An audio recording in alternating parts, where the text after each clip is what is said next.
Hey guys, Ben Nash from Pivot Wealth here, and today I'm super excited to have the sewing queen of Brisbane, Vegas, Clare Sheng, joining us.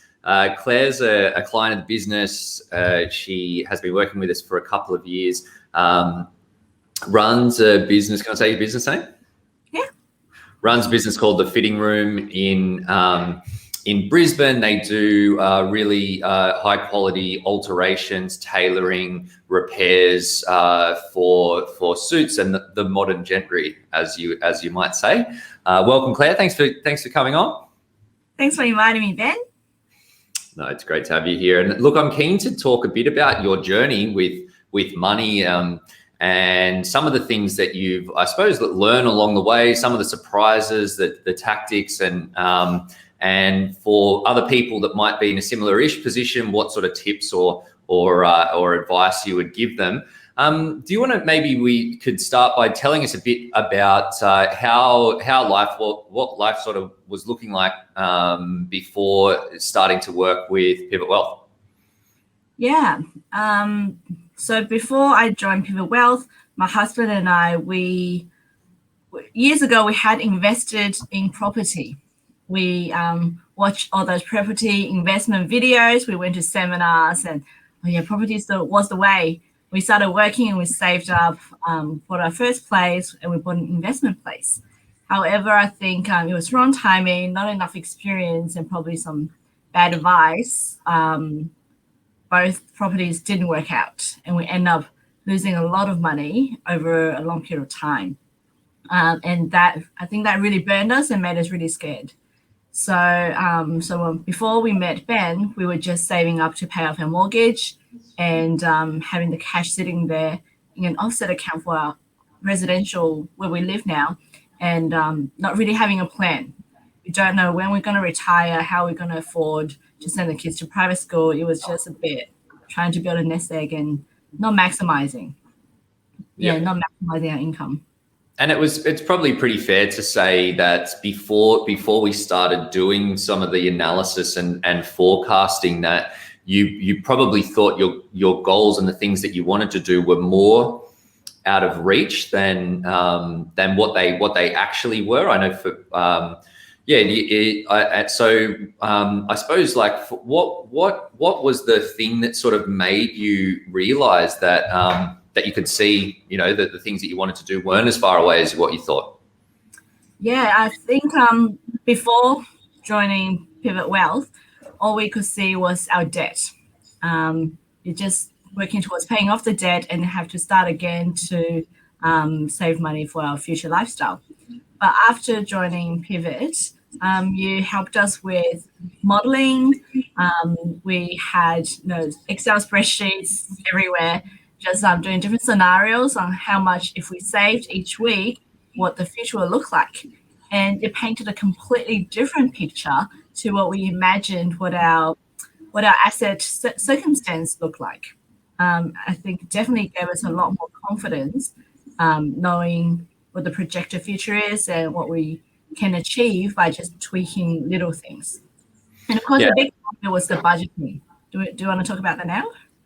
Oh, yeah, we can. Look, I suppose, though, that you're like, well, no doubt we'll talk a little bit about that and the freedom to spend, which I think came through from the work that we did. But it's, I know that you're a bit of a spreadsheet, apart from being a knitting queen, a bit of a spreadsheet queen as well. So what I'm interested to hear, for someone that can like really rock a spreadsheet and that has clearly, like you said, that we did some models and probably added to the spreadsheets for a little bit, but you've been running your own spreadsheets and keeping a close eye on things for years. What was the gap, do you think, between, what you had been doing there and what we ended up doing through that process with you? Oh, it's a big difference, because you don't know what you don't know. With my spreadsheets, it was only historical. I was recording our spendings and having a look what our outcome was at the end of each month. And historical data is not that helpful. It just makes you feel a little bit depressed. And the spreadsheets you do for us are more projection and planning. So it's what the future looks like in 2 years, 5 years, and 10 years. Is this frozen? Sorry. Yeah. the bloody Wi-Fi at WeWork is like super duper high speed, but sometimes it just drops out. It's so annoying. There's like nothing you can do, and I can't, for some reason, it's not doing a permanent hotspot to my phone.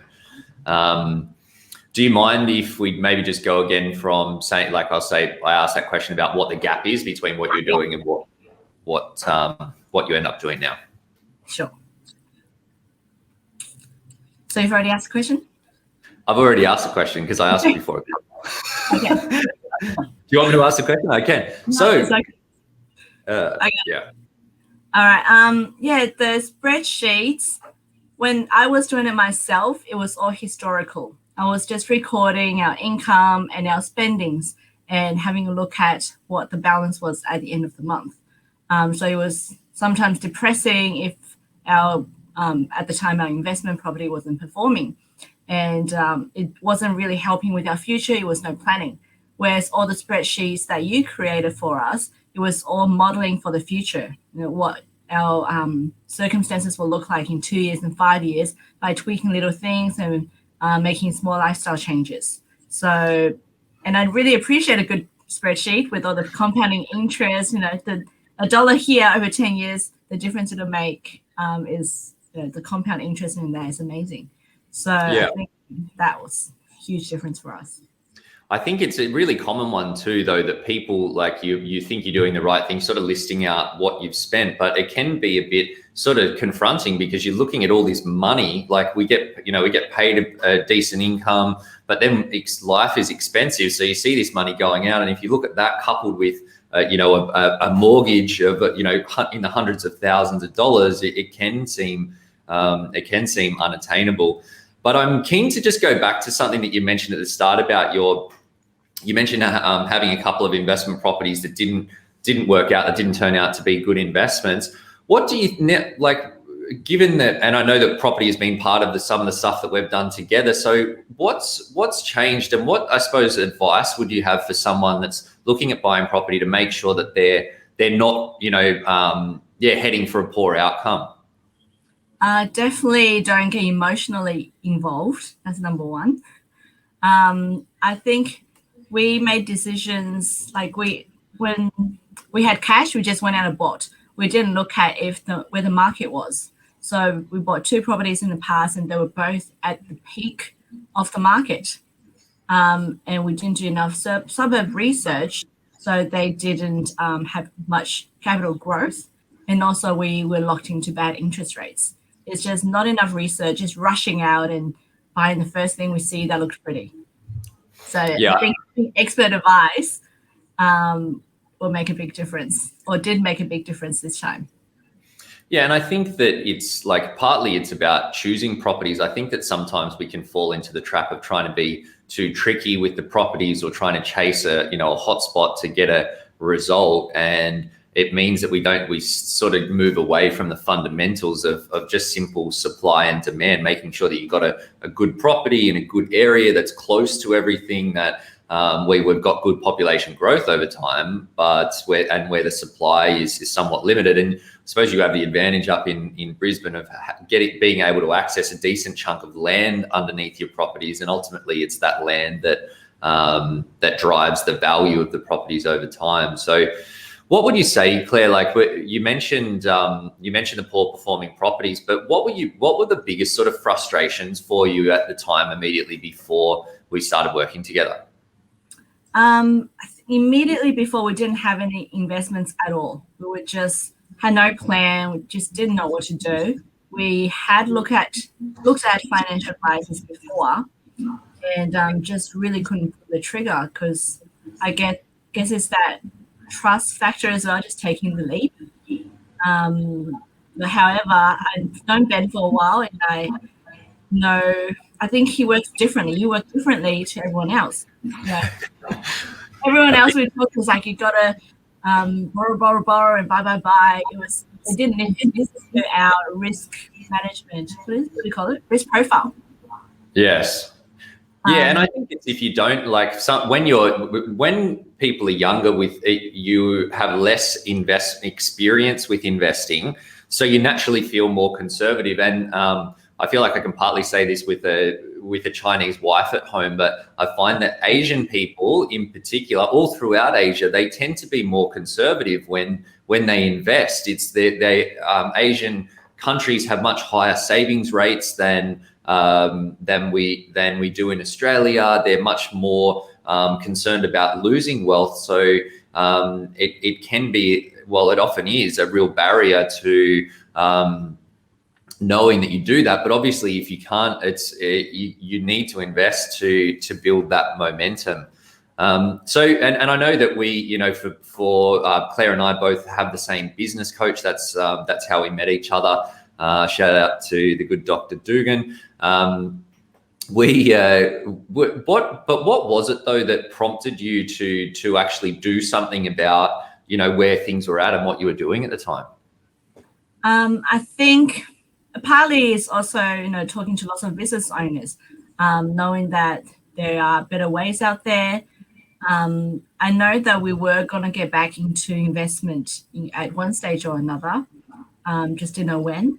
And I think it was when we joined, the business was doing well. We were starting to pull more and more cash out of the business. And I didn't think paying off the mortgage was the only plan. And also listen to Ben talk about how he runs his business. And I think it's just that connection where I understand we have the same values. You know, we want to provide more for the client. It's not just about performing and showing off how much money you've made for your clients, but it's actually understanding what the client needs and provide for them and helping them build a future that they want and tailoring the solution. So I think, yeah, from hearing you talking about your business and made me decide, I think that was the right choice. Yeah, I suppose it's partly the fact that you know, the right move at the wrong time, and this is one of the good Dr. Dugan's sayings as well. But the right move at the wrong time is a wrong move. So you need to make sure that you're doing the right things, and but yeah, making sure that you're getting your timing right so that it fits with what you want to do. But tell me, Claire, we've obviously done quite a bit of stuff in the time that we've been working together. But what's the top sort of 2 or 3 things that have been most helpful or useful or impactful for you? The top one is the buckets. So the financial planning. So before we were just trying to save as much money as we can at the end of the month, but it never feels like enough, and we're not really enjoying our life because we just think we've got to save. Let's not go out and eat and save that $5. But with this investment plan or savings plan, we now draw up our ideal life, ideal week, how much money we want to spend, and pre-allocate the money in these buckets. So I know exactly how much I'm going to save every week. There's no surprises. There's no up and downs. And I know exactly how much I can spend. And it just feels a lot more, I don't know what the word is, more secure. And I'm often surprised at how much I can spend without feeling guilty. It's just a better way to spend. Yeah, I think that guilt, you know, that obviously saving is not something that comes easy, but, you know, there's a few different camps of people, but people that save heaps because you actually spend more money now, considerably more than what you did back then. So, but you feel better about it. So what really drove that shift, would you say? Systemizing. I like systemizing. Yeah. I like just the pre-planning, like just looking at things historically is never helpful because you're always thinking, how can I tweak it? But this is all just done, and it's just a set and forget. You know, you have $200 to go out and eat this week. Awesome, let's go out and eat. And then next week, we'll just eat one day less and save up for the following week. It's just, I don't know, so much easier without having to go back and go, oh no, we ate out 3 times last month. We better not eat anything this month.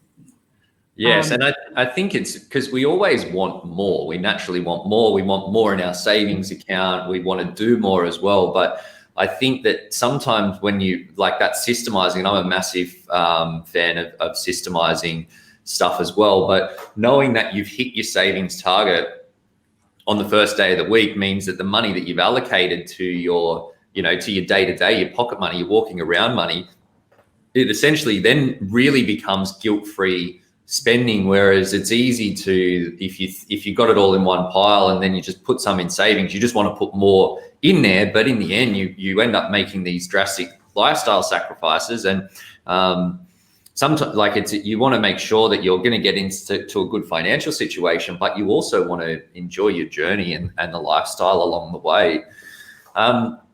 But one of the other things that I know that we spent a fair bit of time on was around just like tax structuring. Obviously, you're a business owner. We're talking about investing, being tax effective. I suppose what did you learn from the work that we did in the tax space in particular? I learned so much. There's so much that I didn't know before. I probably can't explain it, but I know we borrow money here and return it there and pay interest there, and somehow it's all tax deductible. And you just told me where to move the money, and it was easy. And I think that and sometimes it's funny that we see, and I see this a lot with business owners, that they, you build a strong relationship with your accountant. And I know that you had a relationship with your accountant for how many years were you working with them? 12 years or something. So you build this relationship because the people are involved in your business. They see the things, you're talking to them about stuff. But we find that a lot of times when we work with business owners, we uncover opportunities for structuring things in a more effective way. Maybe it's an asset protection plan. Maybe there's some tax efficiencies that we can drive around their investing, maybe using different, trusts and these sorts of things. But then, and obviously we want to work closely with our clients, partners in accounting space, mortgage brokers or whatever, as much as we can. But oftentimes with the accounting side, it is a bit of a blurry line that people don't know where that comes from and who should be there and who should be proactive. I find that sometimes accountants can fall into the habit of just doing the same thing over and over again and then not getting opportunities. And then we talk to a client and we say, hey, what about this, this, and this? And they go to the accountant and say, oh yeah, I can do that. So what would your advice be? Like, what would you say for somebody to, what would you say, where would you say that line is, and how, what's the difference between the advice that you get when there are ultimately both around tax? Yeah, I think accountants are naturally very safe. All they want to do is protect your cash and make sure you're paying your tax bills and don't get sued by the tax department. And they don't necessarily give you the best growth advice. Because they're conservative and they're probably not really qualified to give financial advice. Things they may know, they wouldn't encourage their clients to take, not even a risk, but even doing anything that's outside the box. Yeah, and I think you've got obviously you got to pay your tax, you've got to do the right thing, and you can't do schemes to avoid tax. That's the definition of tax avoidance. But often that there are ways that you can structure things in a different way with maybe things outside of your business, or there are business restructuring, which you can do for asset protection purposes, which also has some other benefits, or when you invest and you're making sure that at least that part of your situation is tax effective. Because I think for a lot of, I was actually just writing a piece on this just earlier today, that sometimes for non-business owners that the ways that you can reduce tax are sort of limited. But one of the big ways that has a massive difference on the outcomes that you receive, and this works for business owners and non-business owners, is making sure that you're investing in a tax smart way, that you've got tax effective investments, that they're structured in a tax effective way before you go down that path. And then you're choosing the most efficient way possible and making sure you're getting the best return after you pay your tax bill. But tell me what's just going back to some of the stuff that we did together, was there anything else that you thought was I suppose particularly useful or impactful when it came to, I suppose, moving you closer to where you want to be financially? Yeah, well, there's quite a few things. So one of them was using a broker to buy our investment property, but that was very well spent because we didn't have to invest emotionally. We didn't have to go out every Saturday and look at open houses, and someone else did all that for us.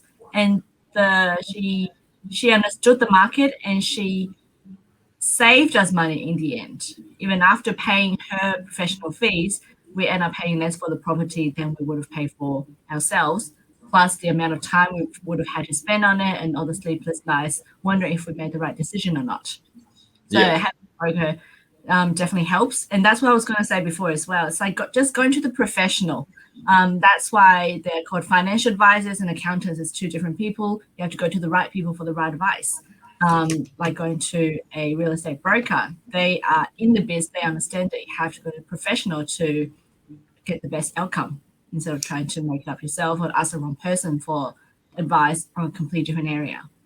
Yes, and I think that with particularly for someone in this sort of situation that you guys were in, where you had a less than ideal experience in the past, that sometimes often then having the right people in your corner at the right times is going to give you the confidence to actually pull the trigger. Whereas if you're on your own, then you can have that fear, and then you start getting the self-talk, and then you get stressed out and worried, and then life gets in the way, and then you don't take action. But ultimately, then you're missing the opportunities to actually be getting ahead and building that financial momentum. Yeah. But Claire, just sort of shifting gears a little bit, what for you have been some of the tangible sort of results of the work that we've done together? Tangible results. So buying that investment property and knowing that it has already increased in value by about 200, I think 200,000 or 300,000. That's pretty amazing. We've also opened a share portfolio. I think that was also investing at the right time, seeing the growth in that. Got fortunate with our timing, I think, on that one a bit with the COVID disruption creating a lot of opportunity there. Yeah. So that was good. And I think the projection. So we do our annual checkup where we do like a dozen scenarios where you draw up these complicated spreadsheets. And it has given me the drive to work harder at the business, because when the business is going well, I kind of relax a little bit. But when you draw up this projection and say, if you can pull this amount of money out of the business every month, this is where you'll be in 5 years. That's given me a little bit more fire or kick up the butt to work a bit harder at the business and make sure I get that money out of the business every month so that I can retire in, I think it was like 2 or 3 years then.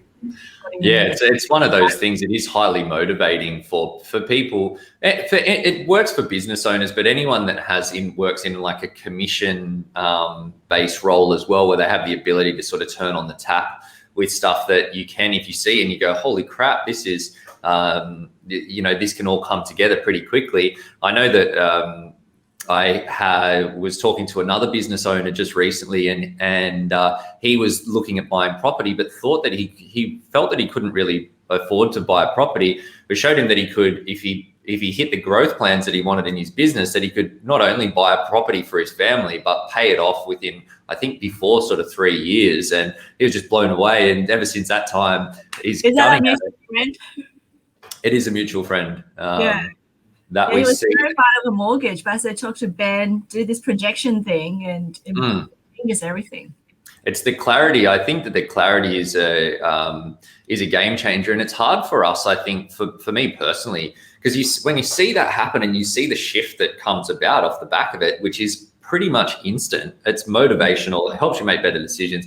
I'll go, how are people making these decisions without actually doing that? Like it just seems a bit crazy after you've seen what it's there. But I think that people don't understand the power of having a really robust and thorough forecasting approach to making your decisions, because money financial planning is good prioritization. You prioritize risk or tax efficiencies or lifestyle or savings rates or the things that you want, and you deprioritize other things over time. We're all already doing this, but if you're not doing it really consciously, it means that it's just happening and you're just going to get whatever results are, which is can be okay, but it's unlikely to ever be really great. And if you want to get to where you want to be as quickly as possible to give you the freedom to do what you want, then you sort of need to do that. Yeah.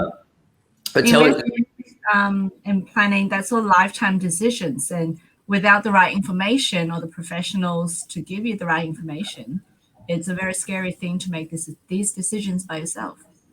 Yeah, and often changing things after you get started is something that's difficult as well. If you decide that you want to use a trust for your investments, then you can't decide if you've already got your properties in place. Then it's like you got to pay fees and there's taxes and all of these complicated implications that getting it right from the start is, it's going to make a small difference today, but it's going to make a huge difference in the future. So you need to know you need to know what you're doing, or to know who you can get that does know what they're doing to support you on that journey.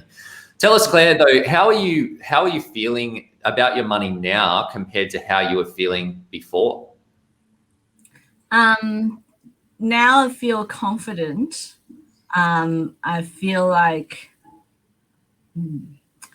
confident knowing that we're on the path, and I think each year when we do the projection, I'm surprised at where we are. It's always further along than I thought we are, where we are. So It's very optimistic, makes me feel very optimistic. Whereas before I was just in the fog, had no idea what I was doing. Yeah, I think it's partly that, for like high achievers, that you're always wanting more. You're always wanting to, and we keep our eye, and for business owners as well, in particular, that you think about your business and the milestones that happen in your business, that you hit one and you don't think about, oh yeah, that was really awesome. Or you might for like a fleeting second, but then you're thinking, now I want to get to here. Now I want to hit this target or this growth or this other thing. And sometimes you just stop and look at what's happened, and it gives you more motivation to keep going, because otherwise you feel like you're just never getting to a good place or where you want to be.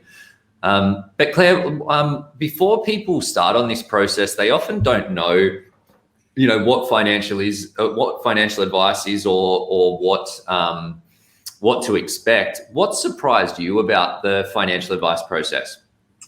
It was very detailed.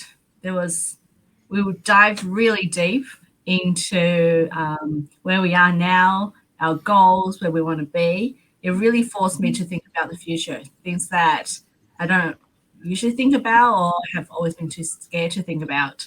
But having that kind of critical thinking about where we want to be, it gives more clarity and helped us both to build the path to where we want to be.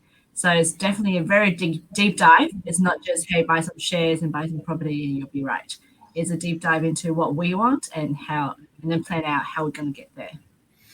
And I think for the people sort of following along, that there is a bunch of different types of financial advice, and it's hard to know, 20,000 financial advisors in Australia, they all do things their own way. Some of them will just do insurance, some just do share investments, some will just do focus on property, and some do a range.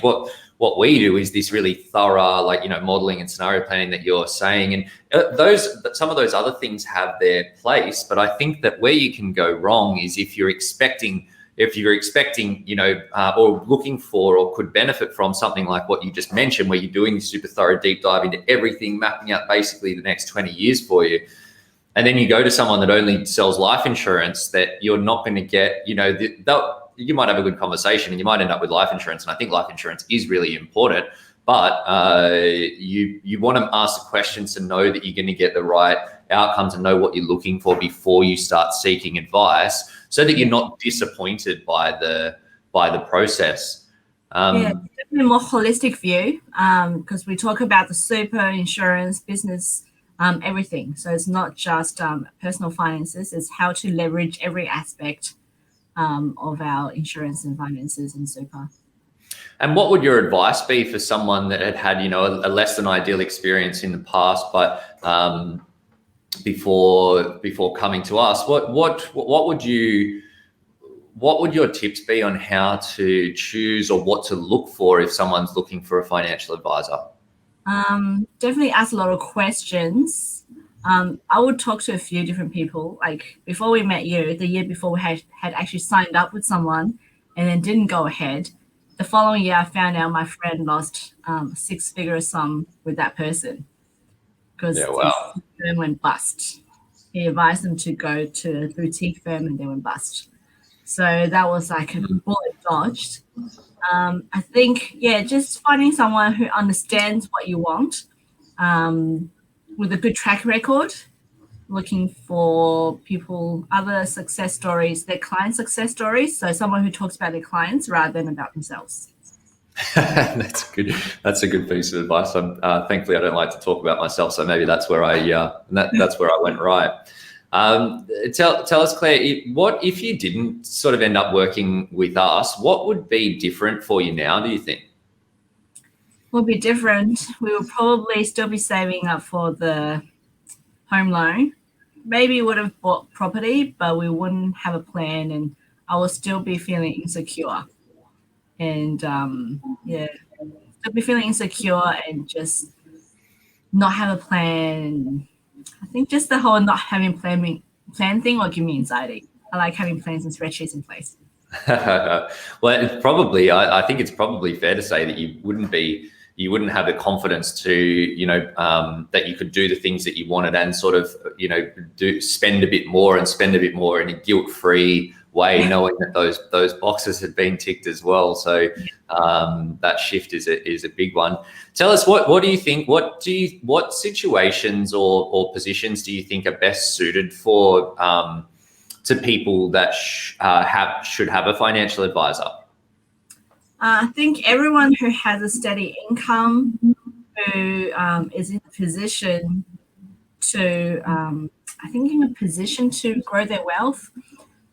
Definitely business owners, because you've got the cash coming in, and rather than just letting it sit there and pay off the mortgage or making more business decisions, investing in another business, think about a longer term plan. So I don't know. Everyone.